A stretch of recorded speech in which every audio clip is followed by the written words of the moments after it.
Well, it's been a while since we did a Radha and Krishna Roundtable. It's been a long while, at least over a year, I feel like. Yes, sometimes you have a way of amplifying time, you know? What do you mean when you say that? Like I'm wrong? Like if something has been 6 months, sometimes you'll say 8 months or a year. Okay, well, when was the last Radha and Krishna Roundtable? You tell me. It's been a while. I don't even know. It's been a while. All I know is that you fired me. So where you been? What have you been up to You all fired these me, months? and now you're already telling me I'm getting it wrong. No, not at all. Maybe we should start again. No, this is good. This is great. This is amazing. This is real life. This is so good. No, we wanted to do this because for a lot of things. I mean, lots happened since we last spoke, but like I wanted to let people know that tomorrow, you know, and I don't know when they're listening to this, but December 12th is a big day. December 12th,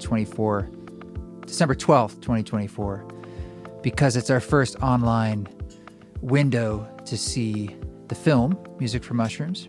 So the 12th to 22nd, you can go to musicformushrooms.com and see it. And we're doing like an online premiere with myself and Shane Moss and Spring Washam, or we'll do a little live Q&A, but it's kind of like a celebration of that. End of the year solstice, blah, blah, blah. Cool.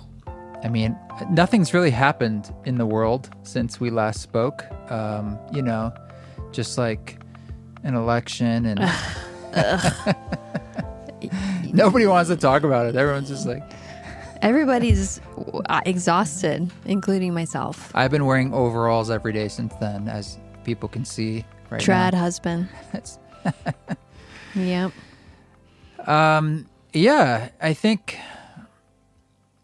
it's been an interesting time because I feel that, I don't know, I think we both felt pretty thrown, and that things continue to get weirder, and we've continued to do our thing and travel. But I don't know, I'm definitely feeling like, I don't know, it's a strange mixture of like wanting to do something new and fresh into the new year and adapt, but also another part of me that like kind of wants to crawl in a hole.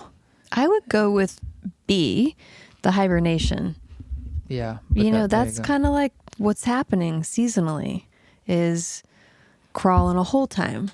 We call it because you're not continued to have like the productivity of the summer and the jazz and the elevation of the summer. Oh, you must have seasonal affective disorder. It's like, no, it's winter and we want to hibernate, and we do feel a shift in energy, and that's okay. So be seasonal. I know, and I feel like we talk about this every year, where it's like, oh, this is the time to hibernate, and I don't know why. Every year it just feels like kind of it can feel a bit depressing. You know, that's the nature of it. So what if that weren't a problem? To depress the spirit. Well, it's happening by itself. I find it too. I was just talking to you about this a couple weeks ago, and I was like, I think I noticed a pattern where every like November, when it begins to get cold, I get grumpy and unhappy, and I don't like life like I liked it when it was warm out. And that's okay. That's okay. Like, what if that were okay? That is okay. I mean? That is okay. Yeah. That we don't have to force ourselves to be other ways than we are. We have our tools for getting through challenges, you know, if you consider that a challenge. But there's so much judgment that we put on ourselves because maybe we get depressed, like you said. But what if it were just a cycle, and a necessary one? Yeah. Well, we just got back. We were in Mexico the last couple of days, and I know you find Mexico really nourishing. I find it a bit exhausting, to be honest. It's like I have a hard time just like relaxing sometimes. I see that. Yeah. I see that. But what was your most relaxing moment? Well, it's amazing to see when we're on the water, and I've never really been out to the Yucatan, and it's pretty cool to just see that sort of blue, warm water, even if it's like windy and kind of rough out there. It's still amazing. Mm-hmm. Most relaxing moment, when we got upgraded on the way home. No. And we took off, and I'm like, we have left. I don't know. You liked my pranayama class. Oh yeah, You yeah. got some good vibes out of that. Yeah, we could talk about that. You did this class, and we're going through a very fast mantra, so we're saying it quickly, and it kind of makes you breathe and regulate in a certain way. Yeah. Om Gam Ganapataye Namaha. Yeah, 108 times. And so I was doing that, and I think you were saying something before or after about, the blockages, or like kind of release, or like what was it? Clearing away the blockages, remover of obstacles. Like what's in the way? A remover of obstacles. That's Ganesha's energy. That's why we did the chant in the beginning. Right. To set us up for success. Yes. And I feel like, and did you say Ganesha was around like money, or is that prosperity? Is a part of it. Well, something was coming up for me for that. It's funny finding my mind wandering to like some financial money things, and then when you were saying like, what are the things that are kind of in the way, and then initially I'm like, oh, I guess that could be it. Like my ruminations around it at all, as opposed to like, don't worry so much about it being right or corrected or balanced perfectly, as opposed to like, just move forward, and whether you're overpaying, underpaying, or it's probably overpaying, then don't worry about it so much. You worry about it a lot. Well, I feel a lot on my shoulders. Yeah, I do. That's kind of your default operating mode is caution, strategy, thinking it through, going slowly. You've met my dad. Your dad's a sweetheart. And I'm a sweetheart, but I don't get that from your dad, but I didn't grow up with him. Your dad now is just like quiet. He's mostly just quiet, and he's such a gentleman to me, which just thrills me. He always opens my car door. He always pulls out my seat when we sit down at the table. And so that's what I think of. That's the side of you, of your dad. That's my fave. He is a gentleman. I mean, look, when he was younger, he was a lot more fiery. Now he's almost 80, and he's pretty chill. Yeah. So you say that I met your dad. I'm like, yeah. You have a different interpretation of that statement. Yeah. You were raised with worry? Yeah. I think both my parents and my family, I think this way we kind of grew up was sort of like about protection, kind of like an insurance approach in a way. It's like, I don't know if that's worry as much as like, oh, you always cover your bases and, make sure you're taking care of yourself and that kind of thing. Yeah, when I hear that and my therapist hat comes on, it's like always looking, always scanning for where's the danger. You never quite actually feel totally safe. You're always, there's a danger somewhere, and I'm going to find it. And even if you're not conscious of it, it's unconsciously like directing your consciousness to look for where are the problems. Yeah. It's never just chill.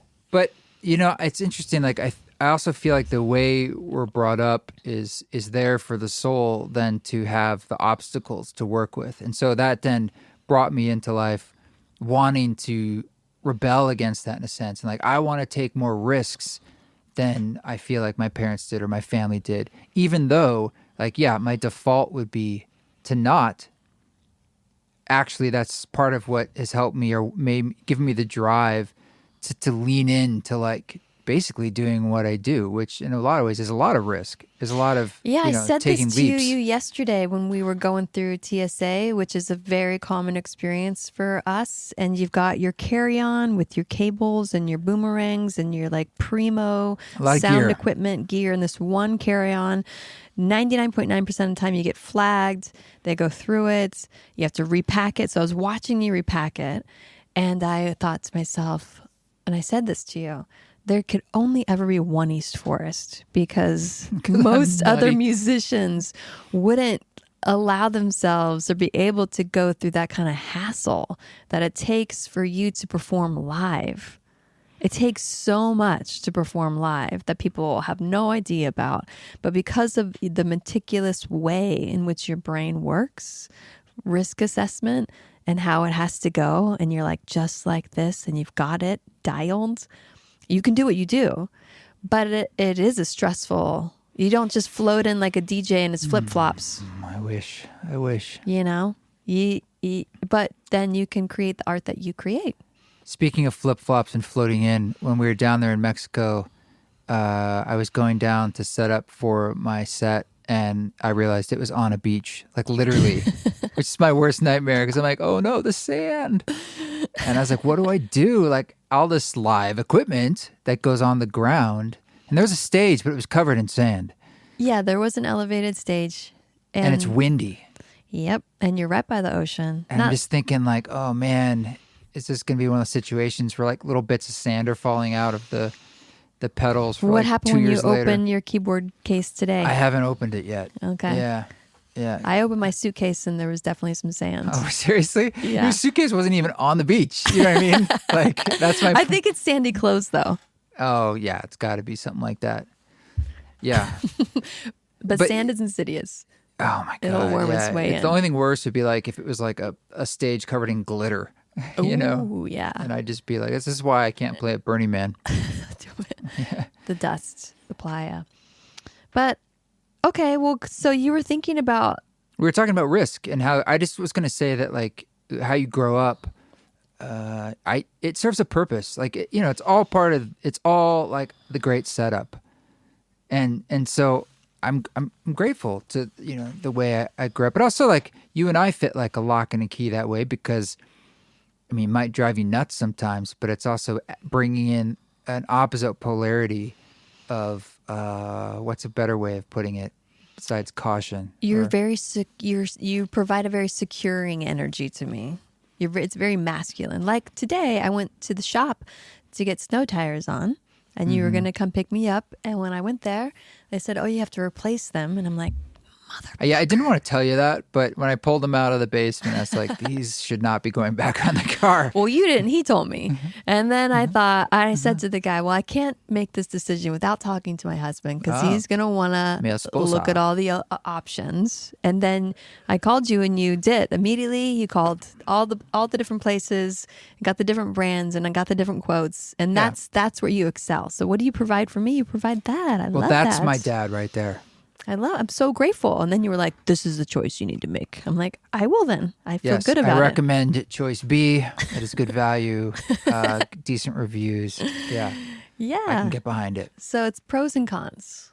What did you grow up with that you feel like you propel against that actually helps you and makes you a big part of who you are? Like your mom. Or my dad, or my siblings, or the whole environment. Like you said, yours is like the insurance approach. Mine's like the we don't have insurance approach. I mean, don't get me wrong. I hate insurance. Yeah, we didn't. There was never. It was only risk. Yeah. Only like the newest. My stepdad was like scheming hustler in the 80s and 90s in Florida. In Florida is the key piece there. He was a con man. I was raised by a con man who literally a used car salesman was his profession at times. And so it's the hustle nature of just like, I mean, the pro of it was this sense of we're entrepreneurs. We work outside the system. Not we can do anything. Like the bar wasn't set high. You can hustle anything? Yeah, you can hustle anything. I see that in you all the time. What do you mean? You have this way of like walking through systems with kind of like I can walk through. And then if someone ever does call you out on it, you kind of just look like, what do you mean? What are you talking about? What, me? Who? Me? This? Like, kind of like, there's no problem here. Like, there's no problem here. Yeah, the confidence in that way of like, I'm going to do what I want to do. I'm going to work the system the way that I want to work the system. Yes. And be outside the norm and the lines. And so that gave me, no one was saying, this is what we expect of you. This is what our family does. This is how we do things in the world and operate. So I was left to figure that out for myself. What do I want and who am I? And so I learned early on because I didn't have guidance and I was looking for guidance. And I realized I could trust my own heart. I could trust myself. I remember realizing that in my early 20. I was like, oh, it's going to come from inside of me. I'll know. So is there a mixture inside of like self-reliance, but then also always looking for someone to take care of you, or like I want someone to I mean, be the wing being that a holds you? princess is everybody's fantasy. But It's mine. That's I for mean, sure. you liked when you got your first class upgrade. That's a version of being taken care of, right? Sure. I Yeah. mean more like someone watching over you, you know. Do I want that? No. Yes and no. It's like I want, like you, like I know your love and your support is there. Do I want you watching over me? Hell no. I think we work really well that way because it's like I feel like you trust me to make decisions and do the things that I'm going to do with my life, and vice versa.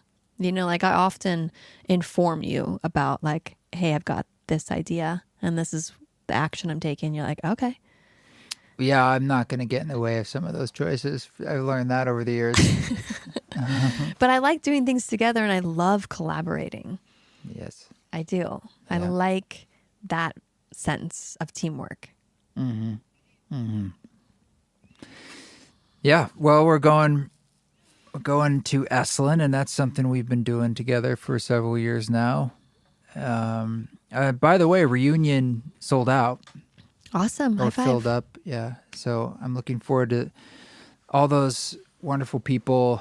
It's going to be a beautiful deep dive. I'm sure if you want to come, well, there'll be a waiting list up there, and I would join it because inevitably, you know, someone can't come for some Yeah, reason. people will drop out Always. last minute. Yeah. And we love our relationship with Reunion and Brad and Catherine and the folks down there. They're really supportive of the work that we do.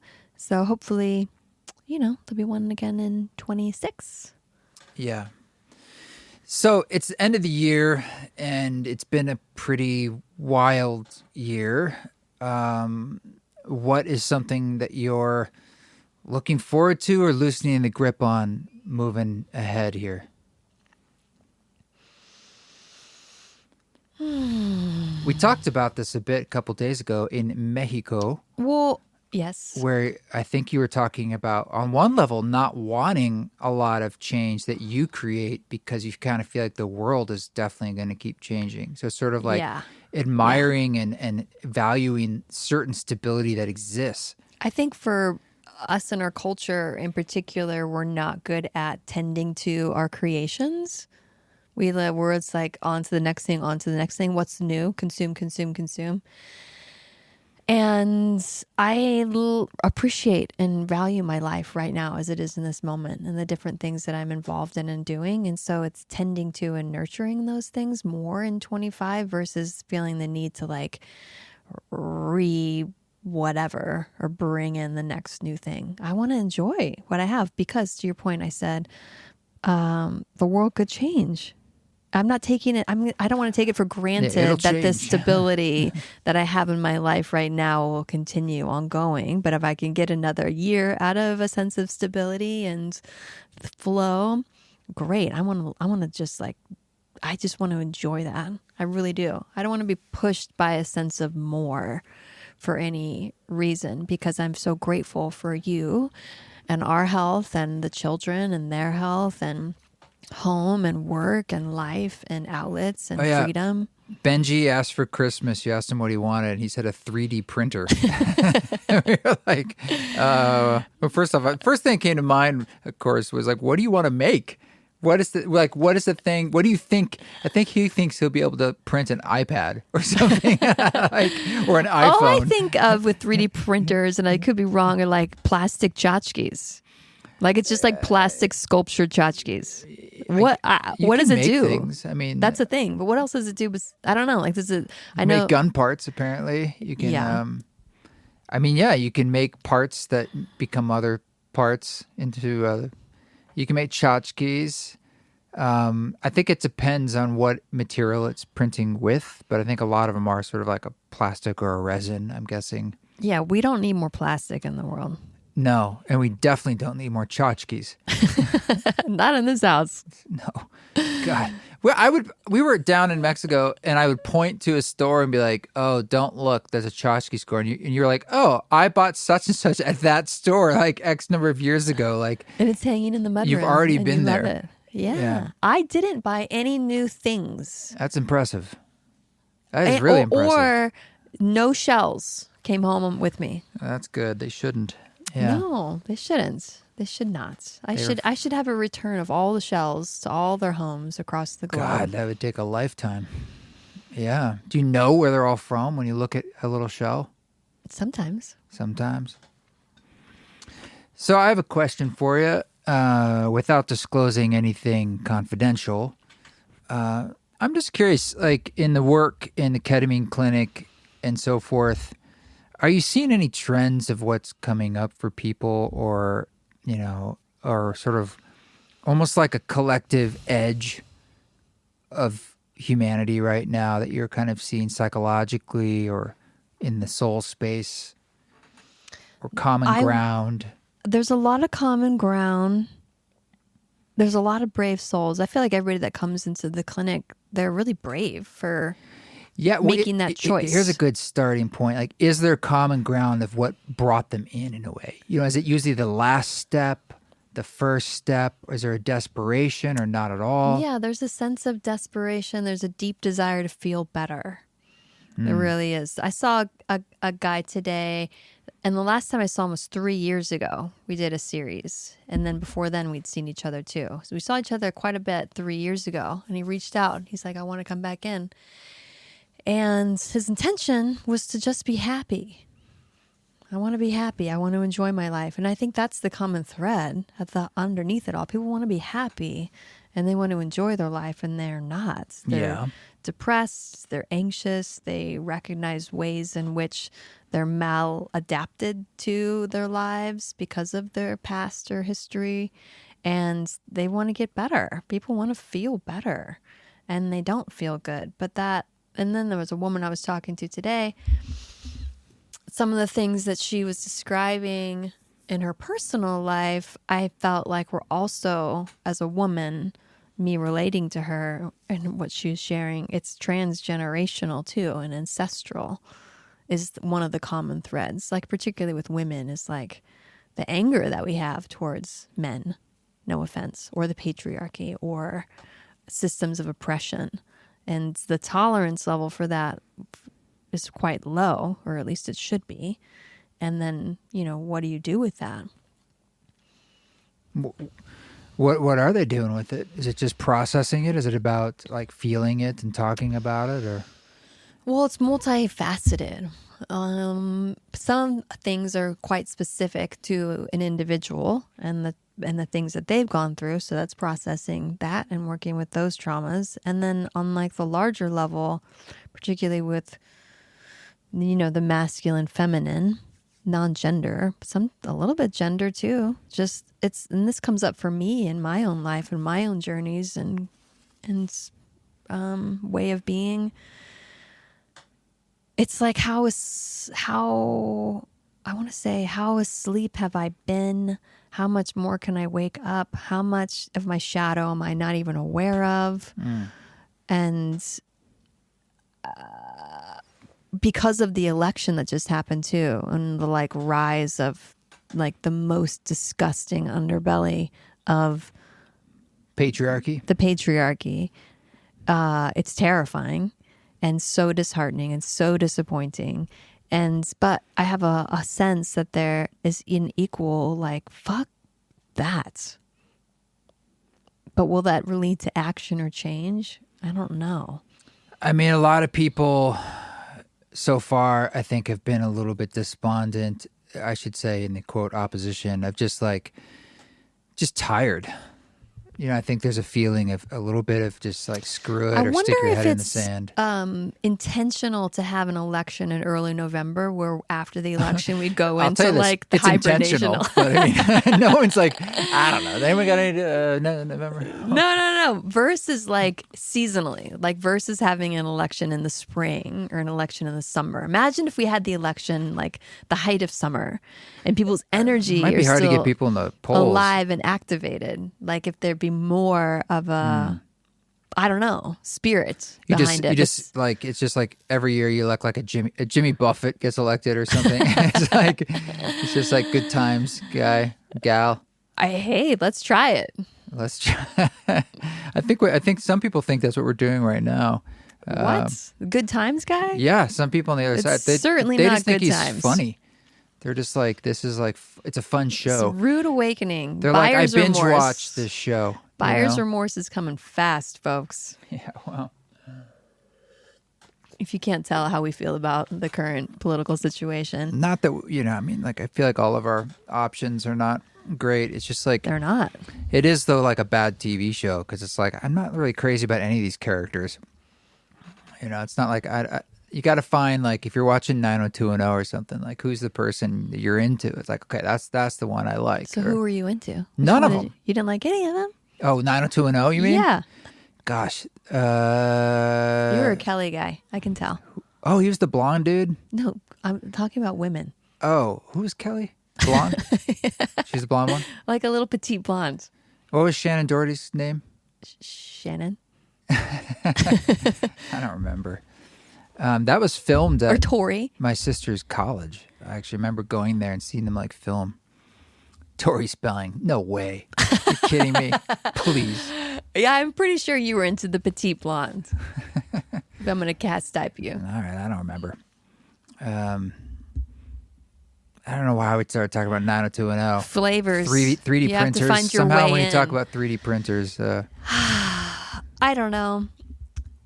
I think you know what I had a thought of when we were down in Mexico? You were talking about something and I kind of zoned out. I think you were talking about money great, in your career. Great. And it led me to Wonderful. think about the work that I do with people. And there's a refugee community here in Boise.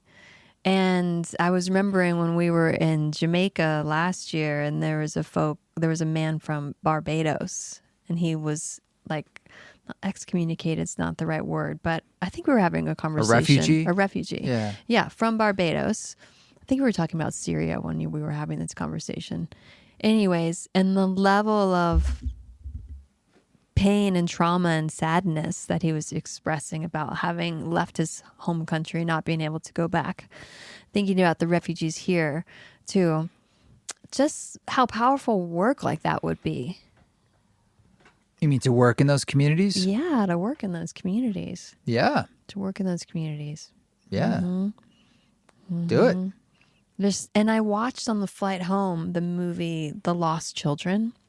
It's about the 4 kids that got lost in the Amazon and survived 40 days by themselves in Colombia. Where are they after from? a plane crash. Are they from that area? They were indigenous, yeah. Oh, but they okay. were like 13 years old to 11 months old. There was a baby? Yeah, there was a baby. All siblings. What'd they feed the baby? Bugs? They were very malnourished, let's say that. But they survived. But the documentary was so beautiful because it was the indigenous cultures and their response and reaction and banding together to look for these kids. The military strategy coming in, like full stop military, looking for these kids. And then it going on and on and on. Finally, the military giving up. And the indigenous folks getting close to that too. And then them banding together and working together and learning to work together.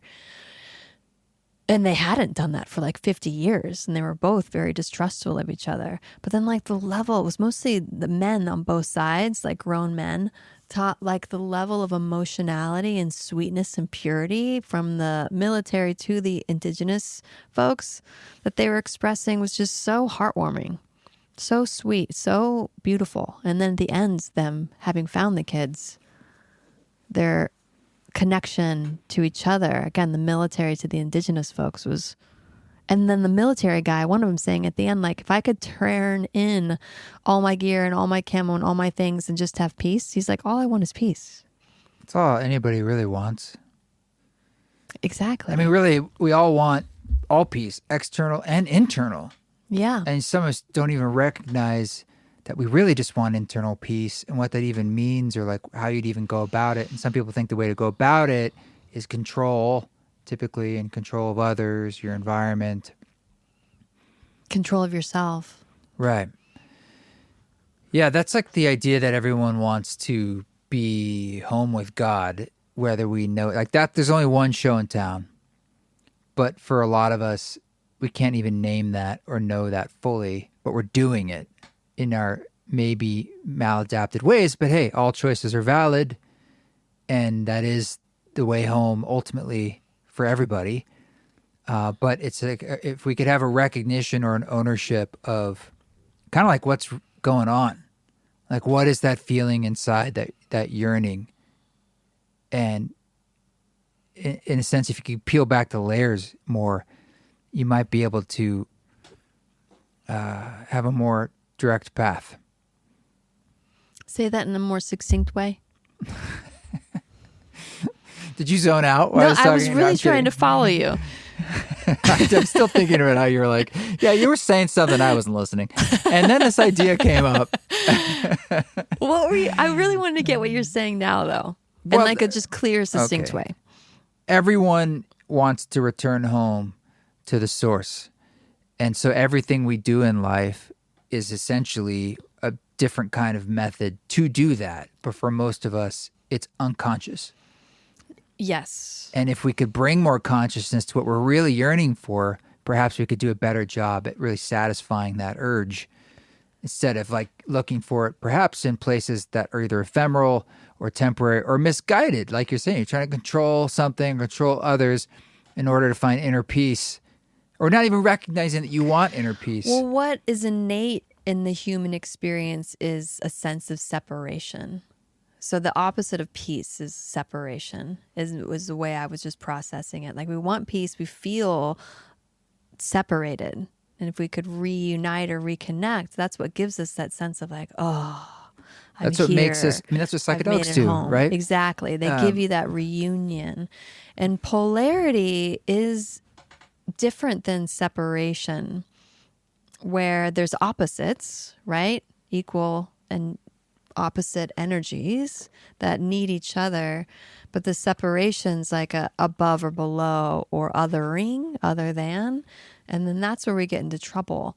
But we lose our sense of connection that we have innately as children when we're pretty young, and then we spend the rest of our time as humans as we grow trying to get that back. To your what you said was like, but we don't really have the best methods of doing that, but that's all that we're really looking for. I'm thinking again in that documentary I watched, like the indigenous folks, they talked about really openly so much of the pain they felt from like being taken as children and put into guerrilla warfare at like 11 years old, taken out of their home, or disappearances of their dads or their brothers and what that did to their communities, and just this grief that they lived with their whole life. And not knowing a way through it. It's just like I live with this pain. Right. Well, all trauma, I mean, like it's not something you maybe overcome, but it's something you process. Like what is that, how do we understand what that actually means? Like one of the guys in the documentary, through the experience of looking for those kids and then finding them, he said, before I was always looking for happiness and I thought I would never feel it ever again. And now I live happy every day, but I found a new sense of community. So I think it's possible to evolve and grow and heal. I think healing is possible. If it weren't, we wouldn't be looking for it. But it can happen, and it does happen. Think how much you've healed in your lifetime already of different things. But you're trying to say the point of that film was that this military was working with indigenous people and how they found common ground? I'm not saying that was the point of the film. Or for you, I mean... I thought that was a really beautiful piece of it. Oh, okay. It was more about the human story of all the folks that were involved in the search and rescue. And then this telling of that place in Colombia, too. It was really powerful. And then their story about their connection with the jungle, too, and how they would speak about the jungle and how alive it was and how all of them were just terrified about being in the jungle. Oh, man. And they would say there's these dark energies around. And they had finally given up. They were like, we're gonna call this. It's been 40 days. We're not going to find these children. And if we do, they're not going to be alive. A last Hail Mary is we're going to have a Yai ceremony. We're going to do ayahuasca. So the military flew in by military helicopter ayahuasca to the indigenous folks, had it delivered. I know, right? So they could do a ceremony. Was this a film that was like on the plane's Yeah. entertainment system? Yeah. Oh, Oh wait, no. Or you downloaded it? It was on Netflix. It's on Netflix. Netflix. Okay. Yeah, it's a All right. documentary on Netflix. I downloaded it on my phone. So they did an ayahuasca. One shaman did an ayahuasca ceremony. They first did it with the kid's dad, but that didn't go how they wanted Was it this to. a doc or a movie? It's a doc. Okay. Yeah. And then the shaman was like, we're going to find the kids tomorrow, 3 p.m. And they did? Yes. Because I was like, that doesn't sound like a movie because they wouldn't be very accurate about what a drug experience is actually like my old ass, you know. Oh, yeah, we didn't go through that one. We didn't get through We my tried. last. No, this is through the eyes of the actual indigenous shaman. His Very experience with ayahuasca. Wow. And using it as that kind of power tool. Wow. Very cool. Yeah, I recommend it. What's it called? The Lost Children. The Lost Children. Yeah. What'd you watch on the plane? Which yesterday, everything's a blur. Well, we were watching some of that Silo show, just kind of, I'm sure some people out there have already seen it, but I was watching some other show. Nothing's been very satisfying, to be honest. What's the most satisfying thing you can remember? Oh, gosh. Oh, we watched The Tourist, season 1. That was kind of good. That was nice. That's well done. Yeah. Mm-hmm. Yeah. Trying to think of like movies. I feel like there's been something, but hey, have you heard been a this minute. movie, Music for Mushrooms? Jesus. That's a good movie. Yeah, this is a big moment that we're getting it out, quote unquote, online, because I suppose that was always the plan or hope to reach the most people. But we've been doing the theatrical release, 60 some markets, and we still have a few we're doing, but it was just a lot traveling around and doing all those, and now it's like jumping into this. It's I'm excited to be able to share it with people, and I'm also a little like stunned. That Are the Essentials live too? Yeah. Tell us about that. Well, we've wanted to share all the, the full interviews, all of this other content from the film. And then we put in new meditations, and you have like a class in there and some meditations. And I put in music and things that are unreleased. It's just basically a giant bundle of tools and materials to help you expand on these ideas in the film about inner work, inner fortitude. It's a lot of material. And so we call it the Essentials, and it's now up. It's been up for like a week. That was a huge lift getting that up. I'm very happy with that. Where do you go to find out more about that? It's all on musicformushrooms.com. Musicformushrooms.com. Yeah. We're going to do a live... You can gift it too. It's a wonderful digital gift. And it's a great way to support the project and give people stuff. What's your vision for the film? From now, like now it's your baby's out in the world. You've birthed it. I've always wanted it to be more of a movement, that it's more of a group effort, community vibe, where people on their own want to share this and help it get out there and help it inspire communities and people. There's only so much that I or we can do on our team on our own, and we're just a small independent team, and I'm definitely feeling a little bit of I don't know what the right word is, if it's burnout or pressure. It's like I've always wanted it to be more like mycelial in that way, like it kind of has a life of its own. But I suppose I need to be patient because we haven't had it available online until now, and even now it's in a limited window. 12th to the 22nd, and we'll probably do another thing like that in the new year. But bottom line is we're starting to get it out virtually. So on the 22nd of December, you can't watch it anymore? That's right. It's windowed. Yeah. All right. It's not, maybe one day we can get on a streamer. If anybody out there has links to sales agents or that kind of stuff, I think, look, the goal, I suppose, is to have the most human beings see it. That's the number one goal. It's like that's the point of making, is have that story reach people. What's my question? How do you feel when people watch it? You mean like when I witness it? Yeah, when you're in the theater and people are watching the film.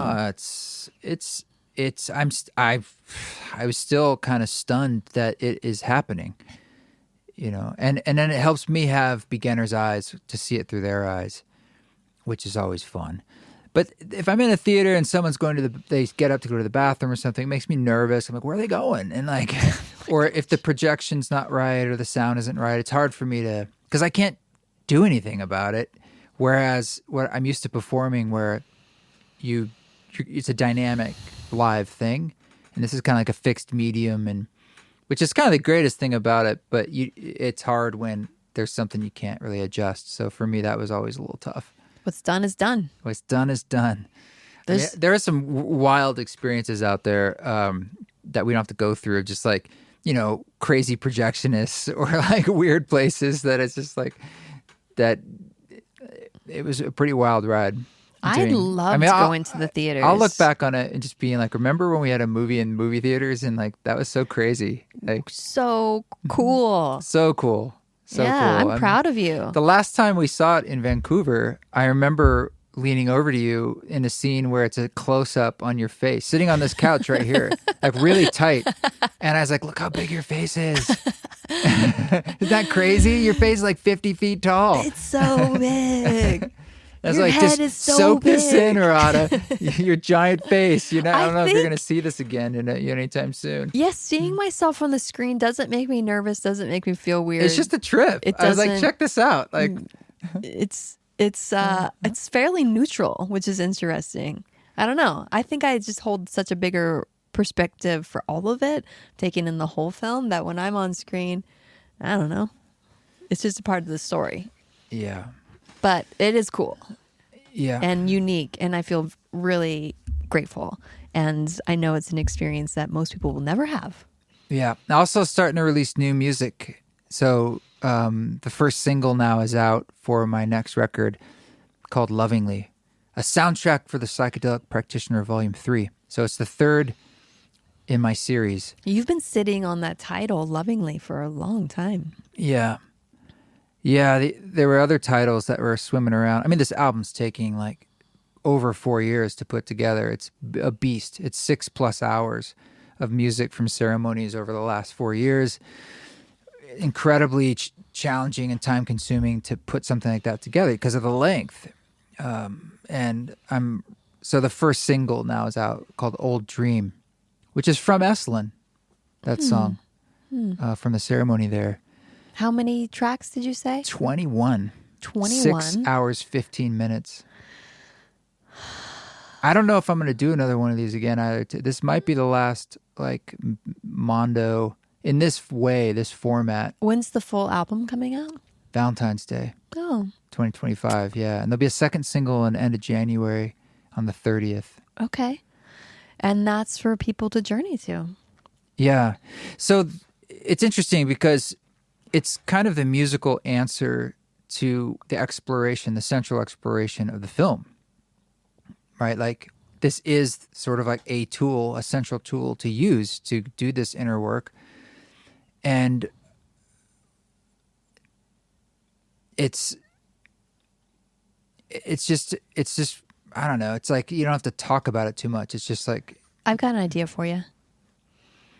Do you zone out again? No, I'm listening deeply. I'm joking. It's just like, it gets cracks me up. I know people want you to have a tour. Yeah. And you're putting out this album. And it'd be very hard to tour with this album. Touring in and of itself is very hard. What if you did a series of dates like John Hopkins did, where it's just listening immersions? That we just listen to lovingly and super dope sound system spaces. Yeah. Be cool. People could host that on their own too, but could we do it while you're there? Yeah. Cuz that's like your version of being a DJ. But I think John, I don't want to speak for him, but maybe he did it because it was like, it's kind of like doing a painting and he wanted to present the painting. And he's like, I don't play that live. I made this thing in the studio. Whereas I theoretically recorded it live. In theory, I could play things like that live. No, I want it to be easy for you.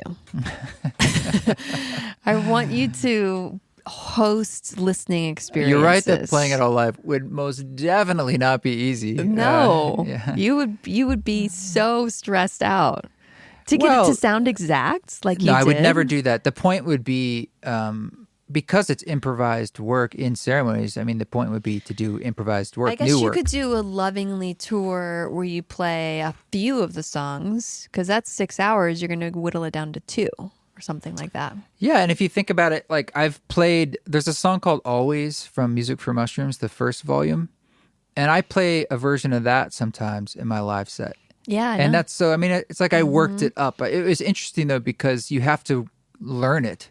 Like you have to listen to the recording and be like, okay, what's going on here? Okay, it's in the key of G. All right, I do this thing on Rhodes. And then from there, you usually have to reinvent it a little bit just to make it work live so it feels fresh.